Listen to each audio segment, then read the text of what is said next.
The topics and opinions expressed on the following show are solely those of the host and their guests, and not those of W4CS Radio, its employees, or affiliates. W4CS makes no recommendations or endorsements for radio show programs, services, or products mentioned on air or on our web. Any questions or comments should be directed to those show hosts. Thank you for listening to the Cancer Support Network on W4CS.com.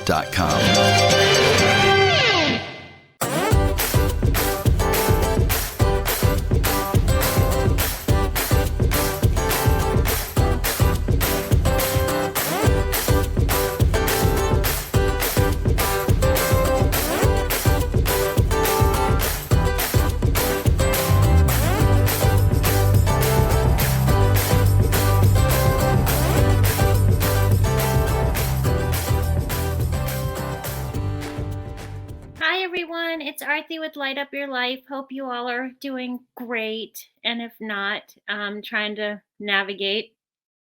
I think it's all about navigating.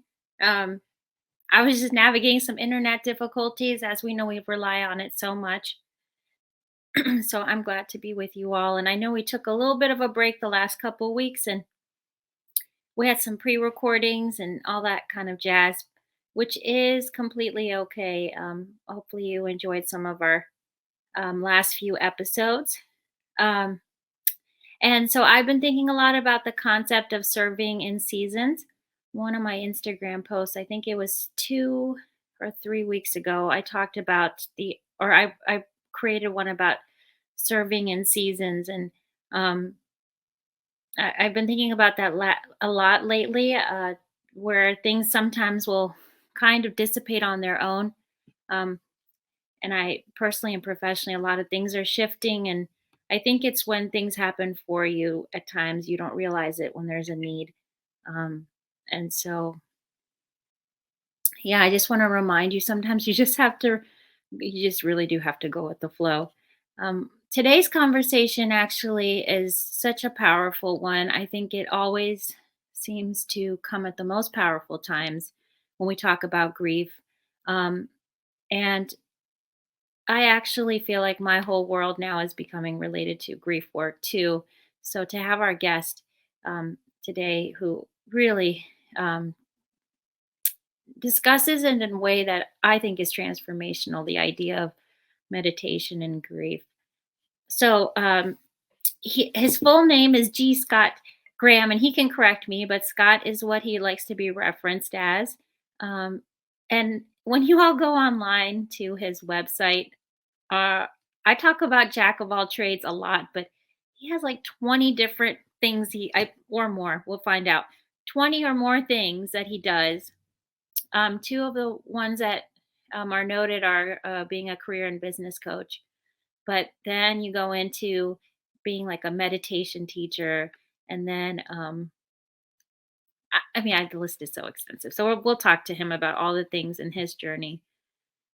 And then Scott's going to share with us what transformed his life with the passing of his husband of over 30 years. So 3 decades plus 1 year. I believe it was 31 years.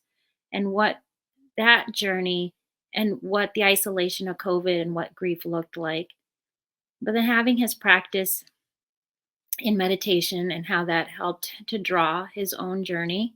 And then we'll talk about this this book, Come As You Are, Meditation and Grief, which, to be honest with you, I'm really excited about sharing with my own clients as I continue to delve now more and more so in grief work. Here in Virginia Beach, 5/31 is when the massacre occurred. It'll be 3 years come a few weeks. So I am going to be doing some grief work. I have a grief workshop coming up next week, and then just to find ways to help our community heal locally. And then, of course, we also know nationally and internationally. I've also, with the Ukrainian population, I'm trying to figure out ways of helping to support those who are here abroad but have family back home or are just literally feeling that grief. So I feel like this book and the journey that Scott talks about, I think will be really healing as people look for references and resources I do know it's going to be part of the one that I'm excited about sharing. All right, without further ado, because you all know I can talk forever, but I'd rather talk with our guest. So, welcoming Scott to our show for today. Hi, Artie. It is great to be here. Well, thank you for being here. I couldn't have asked for a better, not that there's a better time, but I really couldn't have asked for a better time for us to be discussing this. It's my privilege. Yeah. So, why don't we just start with the beginning of time for you? So, where did you grow up? All of your logistics of your timeline from the beginning of time, I guess. From the beginning of time, well, my mom got pregnant in Cleveland, Ohio. It's a very, very, very beginning. That's where she met my father in this little theater. And like a lot of stories of courtships back then, he just wouldn't go away, as she used to say it. He kept coming around and bothering me and asking me, and I kept telling him to get lost, and he just kept coming around. And finally, I just gave in, and we got married. And they were together for the rest of their lives after that, and had me. We moved to Florida when I was in high school, and then I went to college in Florida and worked through college. I was in college forever because I have an interest in many, many, many, many things. So I couldn't decide on my major. I switched from all over the place. And then I came up to New England to be a wilderness-based therapist with Outward Bound, because I had gotten a degree in psychology and knew about substance abuse. I worked with kids in the woods doing counseling for 21 days at a time, year-round. And after that, got my master's degree, worked at an inpatient psychiatric dual diagnosis center for a while, then moved to Boston, took a job doing program development for Outward Bound, health courses, intervention courses, substance abuse courses. And that became a little bit difficult over time, just because of the logistics of life. And I ended up working for the Vermont Department of Corrections and managing a huge outpatient program for them eventually. And I worked with them for about 10 years, and then started my own coaching practice in 2006, left everything behind. And unlike a lot of coaches out there who really have hobby coaching practices because they have their day job because they can't make it fly on the other end, I just jumped in completely and swam. It was either I was going to make it or I was going to drown, and I made it. And so I've been a coach 17 years now, written 15 books. I teach Tai Chi on the side, run a 501c3 animal farm rescue. We have campers come there. I was lugging lumber through the woods this last weekend with volunteers to build a campsite. I'm an EMT. I'm a firefighter. I'm a lot of things. Yeah, a lot of things.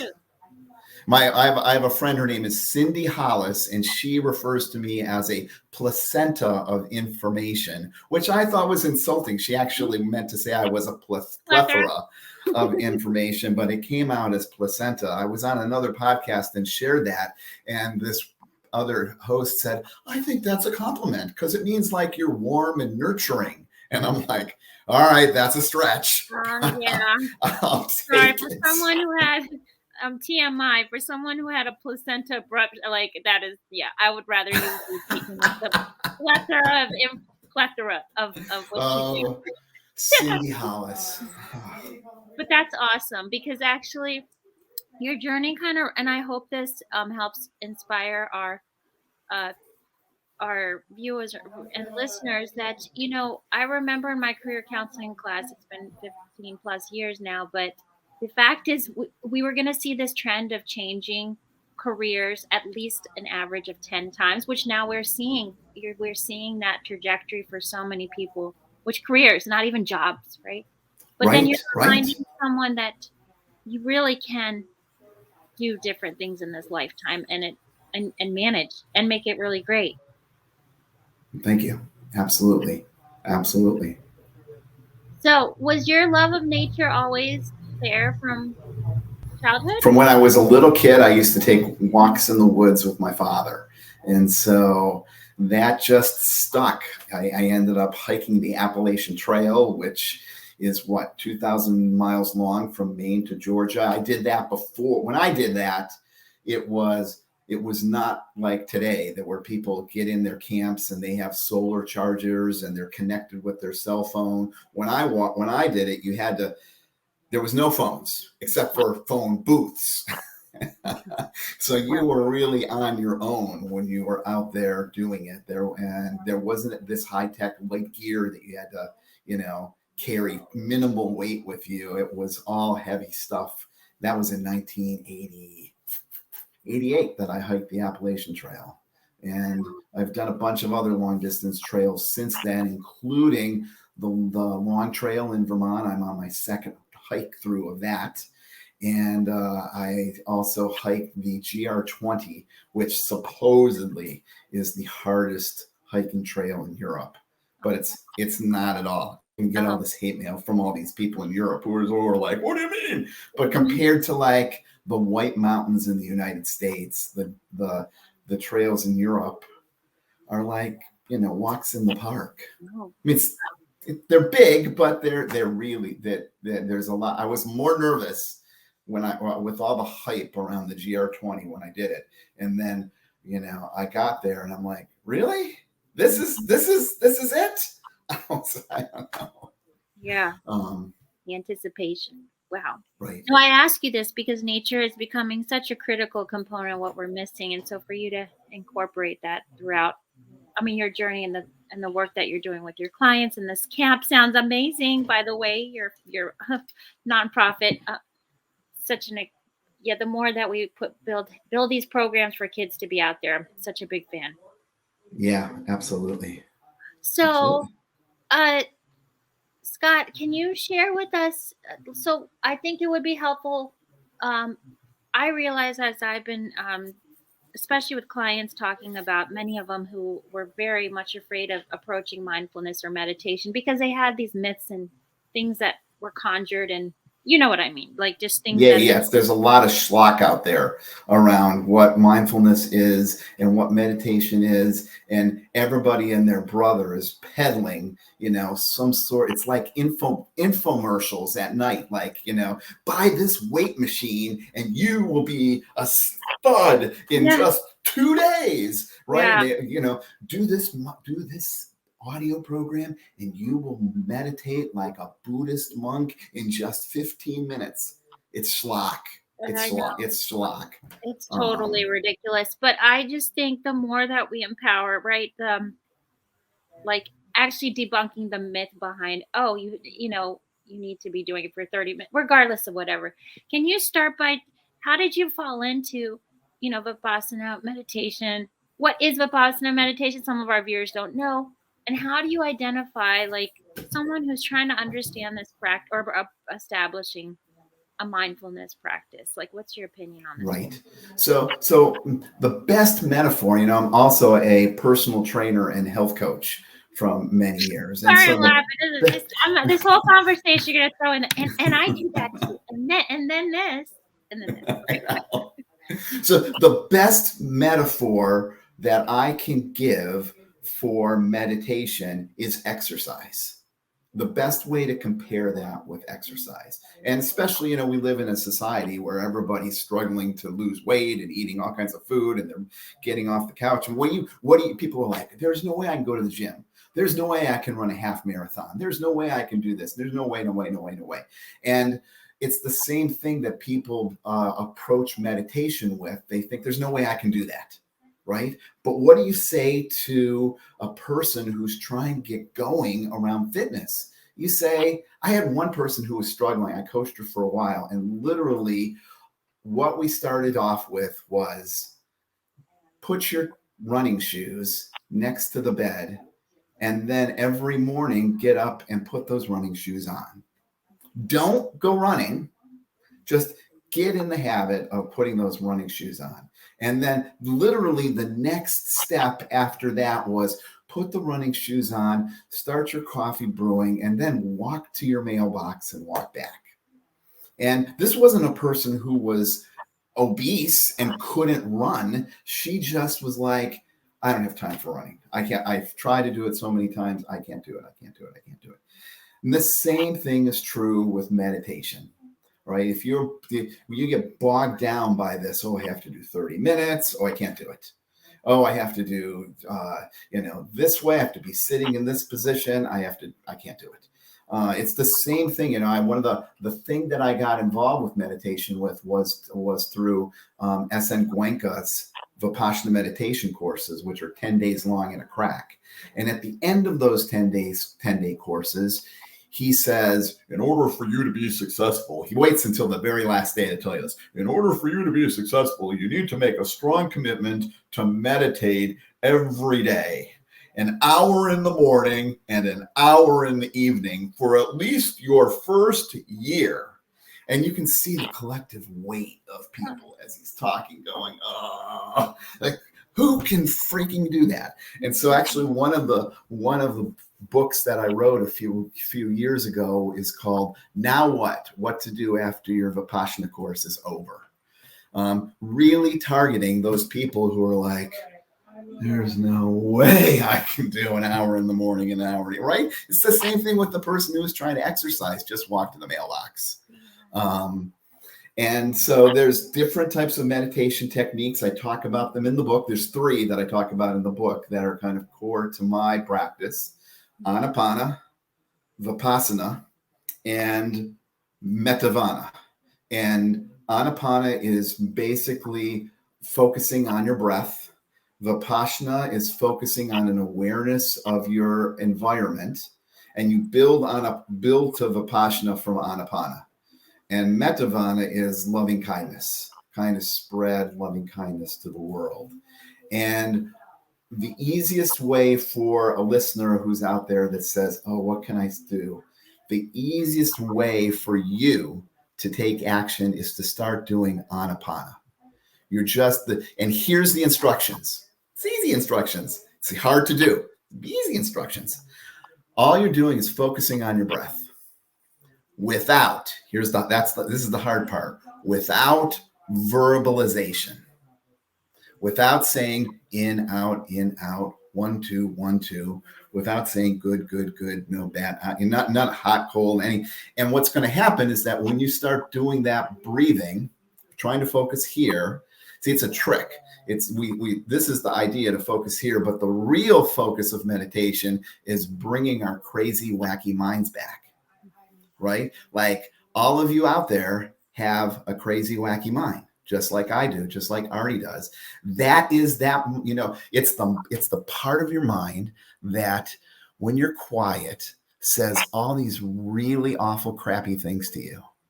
Like I would never let people talk to me the way my mind talks to me. I put up with a lot of hoo-ah from my mind. It's crazy. And it's difficult to get it to shut up. Right. And so one of the things that is out there for especially for therapists, and I'm going to tell you right now, this in the end run doesn't work because the voice in your head is smarter than any type of intervention. So if you could do all these affirmations till the cows come home, and if you do those affirmations and you're like, I'm going to do this every morning, I'm staring in the mirror, I'm going to tell myself I'm good, I'm beautiful, I'm happy, I'm loved. Your mind is in the back of your head saying, oh, that's not really true. But this. And maybe if you really apply the work, you can maybe get some traction on it. But, think of it this way, if the kooky people out there that think COVID's fake and caused by cell towers and they're getting implanted, if the US government and the world cannot convince with evidence the crazy kooky thoughts around that, because cognitive behavior therapy, you're disputing what you're saying with this is the reality. This is what I'm saying. This is the reality. So this must not be true. Like, that's like COVID, right? This is the reality. This is what my kooky head is saying. But even though they're saying this is the reality, I'm still going to go get injections meant for farm animals because that's what's going to cure me, right? There's people out there, even contrary to all the evidence that says the election was stolen. That same dynamic goes on in here. And you don't have the U.S. government on your side for your brain, even though you might think you had an implant from the COVID injection and the U.S. government is controlling you. You don't have the U.S. government in here. It's just you and your kooky brain. So the best thing you can do to get a handle on that is Anapana. Because what happens is that your brain goes off and you say, you're thinking about the laundry list or sex or TV or some other thing that has nothing to do with anything. And you're like, oh, I'm supposed to focus on my breath. And without even a glimmer of frustration or self-criticism, because that's still thinking, you just come back to your breath. And then you take 2 breaths and your brain goes away again. And then you're like, oh, and you come back and take 3 breaths and your brain goes away again. And then you come back and you take 4 breaths. And so each time you practice this over time, you are telling your brain, no, I'm in control.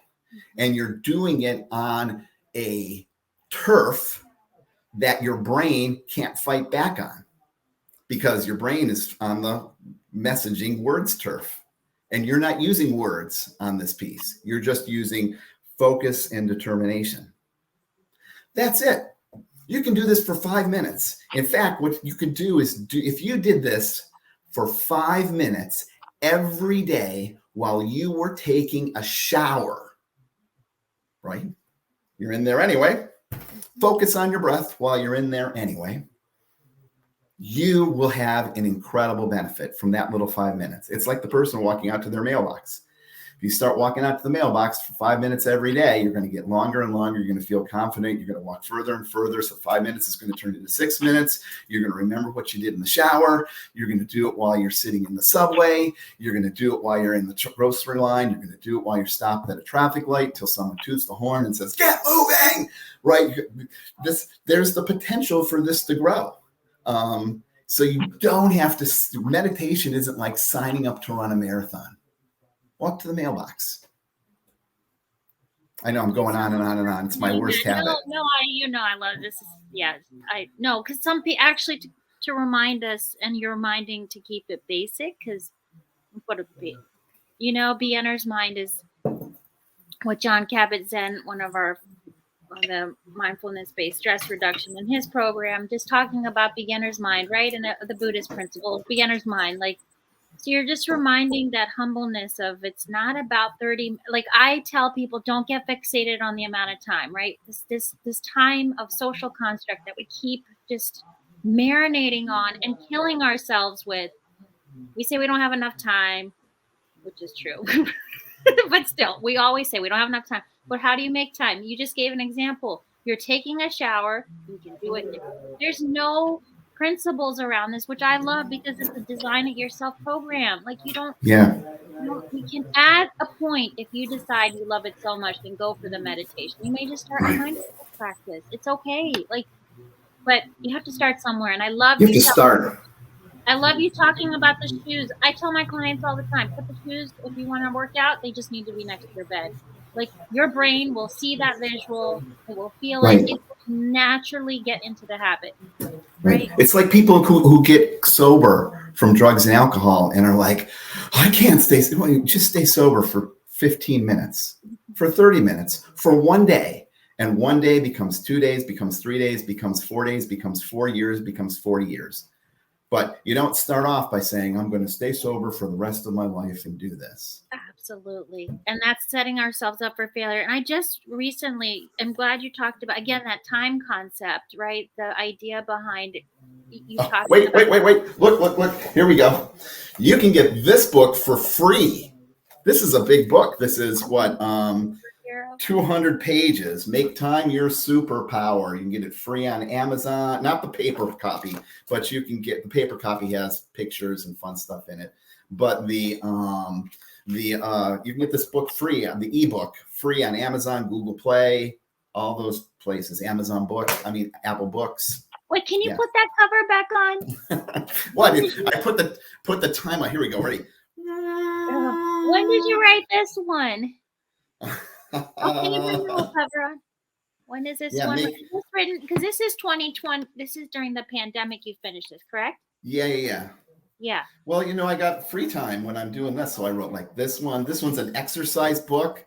This is one of my favorite ones. Get off your ass and mow the grass. And this one's written for counselors. Treatment Planning 101. This is one of my best books, in my opinion.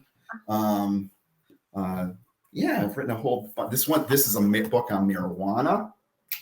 This is also one of my best. As we are approaching this, yes, because there is a very much of a high need to make sure that we have the right information. So, oh my God, it's a nightmare with clinicians who are in substance abuse counselors are going to face, if you go to see your doctor and you say to your doctor says, do you drink? And you say, yeah, what? Well, how much do you drink? Well, if you say I have an 8-ounce glass of beer every day, he's going to be like, oh, okay. But if you say I have an 8-ounce glass of vodka every day, he's going to be like, oh, we need to talk, right? Because we know that vodka is like so much more than beer, right? If someone's drinking an 8-ounce glass of vodka versus an 8-ounce glass of beer, we know that. Now these people are going to go see clinicians and they're going to say, what do you do for marijuana? And they're going to be like, well, I do this gummy, I do that. I have marijuana infused potato chips for night, and I do this and do that. They're going to be like, how the hell this book will help you figure that out. Oh my goodness. And that is so critical. I do think a lot about our clinicians because you're right. The amount of the volume of what is necessary, because mindfulness practices is one of the things that we're encouraging clinicians to take on, right? But right. There's not a lot of all these other pieces that are out there. Right. Then we're talking about grief work, as you and I both know. That's a beast of its own. That takes a lot, and a lot of clinicians have never had formal training. Right.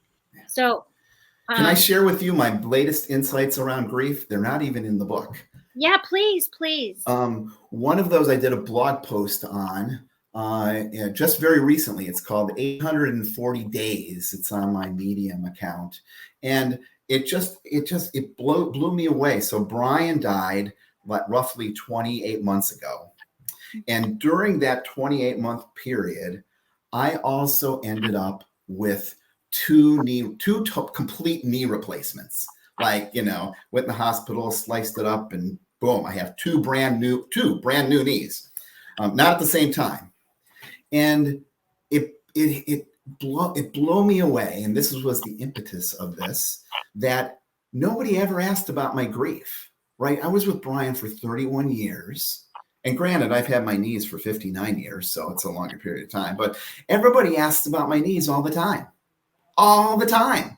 People that don't even know me hear, oh, you got a double knee replacement. They're like, hey, how's your knees? How's it going? How's your knees? How's your knees? Nobody ever asks about my grief. And the reality with grief is that it doesn't go away. It just doesn't go.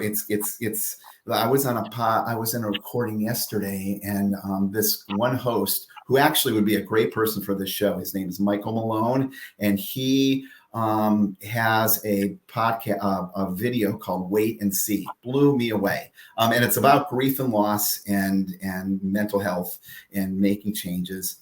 And he said to me in that podcast yesterday, he said, you know what I heard, and he says, I still hold on to this when my grief comes up, he says, grief doesn't become less. It just becomes less often. So true. So true. Everybody forgot. So here's my tip, especially as you approach May 31st. All you have to say to folks is, because a friend said to me after I wrote this, he said, that was a crappy article. You didn't give anybody any idea what to say. You just complained about. And I'm like, well, I don't know what the hell people should say. And I talked to some other clinicians, and then it hit me. You just got to talk about grief like you talk about your knees. And say, how's your grief? Because when you say that, if someone came up to me and say, how are you doing with Brian? Right? How are you? Do you still think about him? How's that going? We are talking in my grief, right? I'm going to start crying. I'm going to talk about, well, I was thinking about him yesterday and this came up, but How's your grief? You're talking about the grief. And you'd be like, yeah, Thursday was a difficult day. Sunday it was, was fine. It hasn't really, I haven't really had any issues with grief in 2 weeks. So how's your grief? And my friend who I came up with this has asked me since then, and a number of other friends that I interact with has asked me since then, how's your grief? It is amazing. It is amazing because it normalizes it. It makes it open. You're not afraid that someone's going to start crying because you're not talking in the grief. Mhm. You're talking about the grief, right? I love how open-ended that is, right? We always want to go from surface to like getting deeper, right? When we Right. and it allows a very, very open-ended but spacious enough to be like, I am gonna go there with you because you deserve that, right? You Right. deserve to be asked. Yes, your needs matter, but so does your grief, right? So does your relationship with someone and I know you know this, Scott, personally and professionally. We like approach that 12-year every month is like it hits like a time, but it hits in those first. It hits so hard, right? I mean, like, and I think Right. not acknowledging by walking around eggshells, trying to figure out what do I say. I say nothing at all. That's Right. the number one mistake we're making. Our anxiety around grief and what it'll bring up. I'm afraid I'm gonna set them off. But when you talk to a griever, what are they looking for? What are you looking for? You're just looking for someone to be there and be your witness. Just like I'm looking for someone to talk to me about my knees, right? If someone brings that up, I'm not going to be like, well, I'm going to be like, well, this one's hurting a little bit. This one's clicking this. You're not going to go there. The other piece that I need to write this post on this because I've been in a number of podcasts and I had another therapist say to me, sent me a message on Facebook, and she said, it's really nice to see you growing, which was really insulting because there's a couple of things that are embedded in that thing. First, nice is an evaluation, right? So it was bad before, but now I'm doing good. It was nice. Horrible thing to say. And there's this assumption that you're growing, so that grief's a problem, right? People who are out there, if you're out there watching this or you're listening to this when it's rebroadcast and you know grief, you know that there's no growth through this. This is really the truth. And this is the other thing that people can say. The truth is, people who are grieving are persevering in the face of adversity. That's the truth. We're not growing. You don't see it as much because, of course, it's less often. But the truth is, we are persevering in the face of adversity. A woman who has lost her 10-year-old to an automobile accident is going to persevere in the face of that adversity for the rest of her life. There's no magical growing beyond that. So you can say that. And then the other piece to say is what's he saying when he says nice? What's the feeling? Well, the feeling probably is you're impressed or you're astounded or they're a role model. So instead of saying nice to see you growing, you can say something like, I'm impressed to see you being so tenacious and continuing on with all this bullshit still floating in your life. That's the truth. That's the truth. Yes. Yes. I love it. I love it so much because it acknowledges how it is, right? But it's also and permission giving. The problem is there's not enough permission giving with grief in the sense of like, oh, we just walk around. Like, look at what's happened. We have re-immersed after all of this, and people are walking around Right. and they're holding all of this anxiety and wanting to be unleashed, but no one even knows. Like no one even knows. So, right? No, we're not going to go there. Quiet. Be very quiet. We don't want to talk about it. We don't want to talk about it. It's been yes, it was hard to manage during these confined walls. And I know it was hard, but we don't, now that we can get together in person, I don't want to go there with I think it's going to be even worse now that we can get together in person, because we were all in isolation and everybody we cared about died. Mm-hmm. I can't, not everybody. I mean, I know that's people are going to say, No. oh, but so many people died, and everybody bottled that up for all that time. And then now they're going to be out, shopping and going on. And there's this perception or belief that, well, it's in the past and it's gone, but you might as well have been in a coma for those 2 years we were locked up. Right. And now you're out, you're going to come, you're going to hear a song, you're going to see this, and then it's going to come out sideways and you're going to start crying and you're going to I don't know what's going on because we're just at the fair, and you're not going to connect the dots because it's so far in the past. Right. That's right. And I'm so glad you're bringing, first of all, it's the acknowledgement that you mentioned the mom with the son in that car. You said for the rest of his life. So I'm also tired of people being like, it's been a year, right? Or it's been 3 years. So that's that myth of that mom, she will carry that in her, I can't even describe it in words, right? When we bring up the time element for people and how they feel. That's a horrible thing. And the fact that you're talking about that someone's going to carry it, that's not bad. That's not good. It just is. Just is. Yeah. Now you could fuel it like therapists out there. People know you can, and this is where Anapana, where we were talking about earlier, is such a good thing, because the crazy Scott could fuel this. Why me? How come? Oh, we had so many plans. What am I going to do? How's it going to be? I'm never going to find anybody. I'm going to be all alone. And all this really crazy stuff that's not related to the grief. Mm-hmm. The problem is not grief. The problem is the fueling. The problem is not depression or sadness. The problem is the fueling. We should have a diagnosis in the DSM for crazy fueling disorder or something like that, for people that just lobbing on. Because that's the issue, right? That's the issue. Scott, you should go on I don't know. We just had that update a few years ago. You definitely should be on that committee that puts that on. No, it's true. It's true. The feeding of the anxiety. I love that you're talking about this. So everybody has this misconception thinking it's that cycle of the grief. But it is that thought immersive pattern that our cuckoo selves, that then adds that layer. So it's basically layer upon layer. And then it all gets mushed. Just like we talk about anxiety, depression, insomnia. Sometimes these prescribers have no idea how the hell to prescribe because they're all enmeshed and embedded in each other, that it takes time, right? Or sometimes nobody knows how to diagnose these things. Right. Yeah, one of the things that happened, you mentioned insomnia. One of the things when I did a Vipassana course, and you hear this when you do the Vipassana courses, that at some point from all the meditation that you're doing, maybe day 7, day 6, your sleep becomes really disturbed.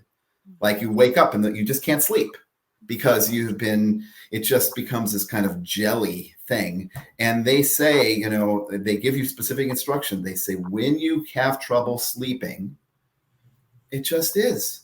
It just is. If you wake up in the middle of the night and you're laying there, just rest your body and do Anapana or do Vipassana. Don't say, oh, why can't I sleep?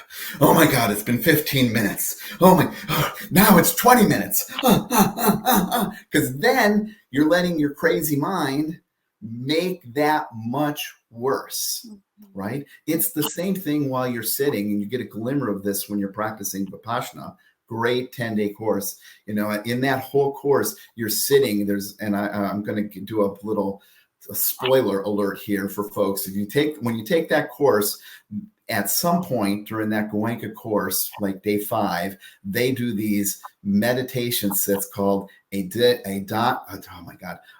meditation of strong determination, a détente. And what they ask you to do is to not move for an entire hour while you're sitting there. It is excruciating because you find a peace and you're really comfortable. That's the first learning is I feel really comfortable sitting here. You could be sitting on a cloud, and then in like 5 minutes you have all this pain coming up and so you want to shift your position. And so you don't shift your position, and then that becomes the theater for you to gain control over the uncomfortable. You're not going to die. Your leg's not going to fall off. No bad things are going to happen. But at some point, you make this realization that this thing that's going in my hand, where I'm not moving it, I feel this it's tough, it's hot, it's pressure, but I'm making it much worse, thinking, is this ever going to end? Mm-hmm. Oh my God, there's so much pain here. Oh my gosh, it's going on and on. It's that mind piece coming back in. If you just observe it just as it is without the overlay, it's a heck of a lot easier. Yeah. It's a heck of a lot easier. And then calling your mind back when it does wander, right? The idea of... Yeah. And it's the same thing true with grief. If you just observe the grief come up, and it just is. And you move on to the next piece. It's not a piece that you need a hug for. It's not a piece. It just is. Mm-hmm. Just is a really great place to be when we're trying to really we are trying to make sense of so much all the time at this stage, right? Right. Because we're grasping. There's a phrase that I remember from this course. I actually have it printed out on a card, and I actually talk about it sometimes with clients. And that phrase is Yatabuta. Yatabuta. And what that translates to is simply as it is. Not as you would like it to be, not as you would like it not to be. And that's not part of it. It's as it is. It's sunny today. It's rainy today. Well, it's raining. What am I going to do? I'll put on a raincoat. I'm not going to sit around and say, oh my God, it's raining. What's going to happen? I'm going to be a flood. It's raining. I put on a raincoat. I'm happy. I'm dry. That's what we have to do with grief and all these other emotions. Yeah. Wrapping her. So can you walk us through your personal journey and how it has been for you, and where this book and how writing the book, what did it look like? Was it part of your healing process? I know that if it was a part of your healing process, what does healing look like? Is that a word we should even use? Whatever your description is on this whole subject. Yeah. It's funny how we put in those pieces, right? Because healing implies there's a wound to be fixed. I know. Do you see? This is where it gets complex. See, even I'm questioning myself, but I'm okay because this is what I want. See, I'm okay asking you that question, because if you don't like my question, it's like kids. They will fix it for us, but we have to go there. I can't be so uncomfortable asking you that I don't ask you anything, right? That's what I'm trying to do. And this is a good message for you folks that are out there grieving. There's 3 words that you can say when someone says something and steps on your toes. That's not helpful. You just need to say it. I can't tell you how many times I've said that. And some people are going to be like, oh, what should I say? Mm-hmm. You got to be prepared to something. Some people are going to, I have one person I said that's not helpful to. I haven't heard from them in almost a year and a half. And I wasn't like, that's not helpful, you jerk, you stupid idiot. All I said was, that's not helpful. And it was a piece earlier on of, I got this unmarked, we had gone canoeing many years ago, Brian and I and this couple, and I got this envelope in the mail, unmarked.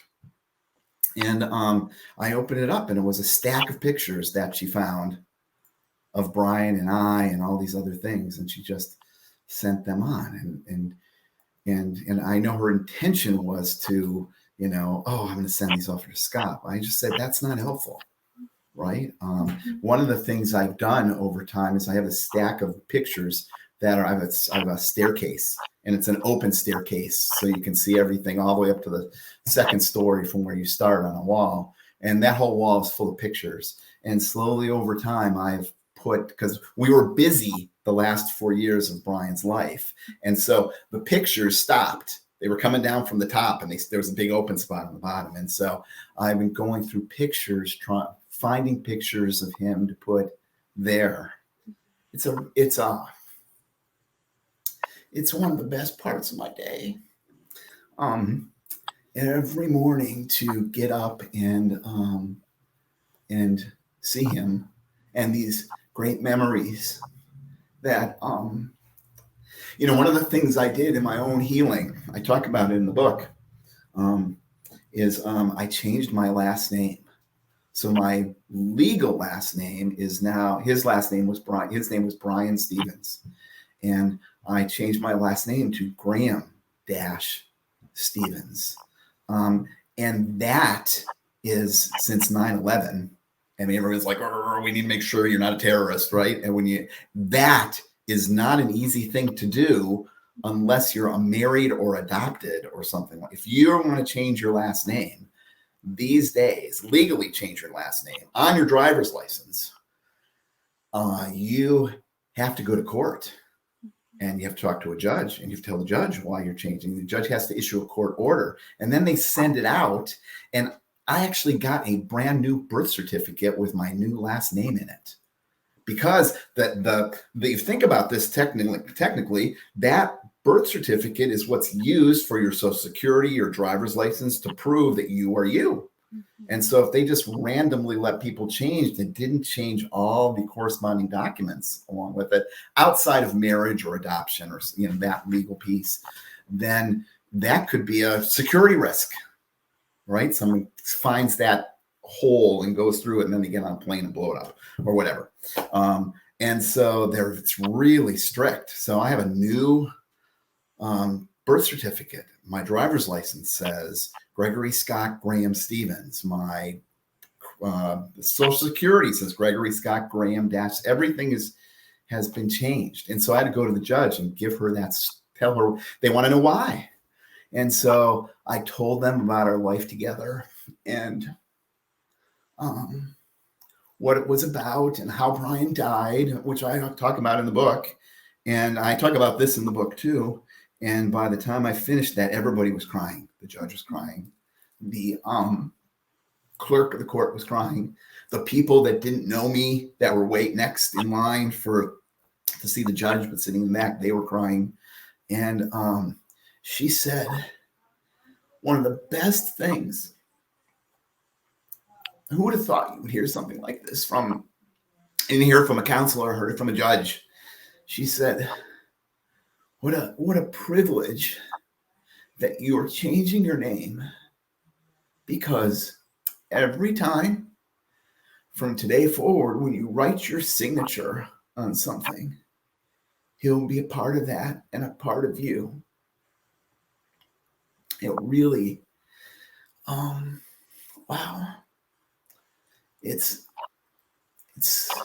That's part of what I've done in this process. Is one of the things that we did in our relationship that a lot of other folks don't do is Brian and I talked a lot about who we were and where we wanted to go. And early in our relationship, like in our first year, we had a conversation about what commitment meant and what our evolving life means. Because the truth of things is that everything changes. If you're in love with someone today, 5 years from now, you might not be in love with them. What are you going to do? 6 years from now, the person that you play backgammon with might not play backgammon anymore. What are you going to do if your spouse goes to jail? What are you going to do if your spouse gets depressed and can't get out of bed in the morning? Do you say hit the road jack? What does that mean? If they lose their legs, what are you going to do? Is this for better or worse stuff real? Or is it just something that we just say for fun? And so we had a conversation early on in our relationship, and we said, we're throwing the parachutes away. They're gone. Which for us meant that we're not going to jump out of the plane if there were turbulence. There's no choice. We were going to make it work no matter what. And so part of this piece for me is carrying him and carrying his legacy forward. That's why I have the 501c3 farm animal rescue. We started that together. Before I met Brian, I had fish. like in an aquarium, fish. That was it, and, he had dogs and cats, and, I've got dogs and pigs and sheep and alpacas. And, he believed in caring and doing stuff to benefit other beings, especially animals. And so I'm carrying that piece and his vision, which was really our vision, because we talked about that. We said, where do we want to be in 5 years? Where do you want to be? And this is if you're in a relationship with someone, this is a good practice. You write down what you want to be in 5 years, and your spouse writes down what you do, and then compare that. We're out of time. We're out of time, but oh my gosh, Scott, you have given so much to our time together and the journey. We could talk for hours. I already did, but thank you and all the books that you have written. And of course, this one is the one we did focus on today, but as Scott did share so many of them. Thank you for the graciousness of your time. What a privilege to be here, Artie. Thank you. Everyone, you saw how you can get in touch with Scott. You saw earlier, really easy format, just gscottgraham.com. And he said everything is there, all his access to his books, and also ways to reach out for coaching and support. Everyone have a wonderful week, or whenever you tune in. There's so many nuggets to take away, and so pull that one that calls for you or the many that call for you.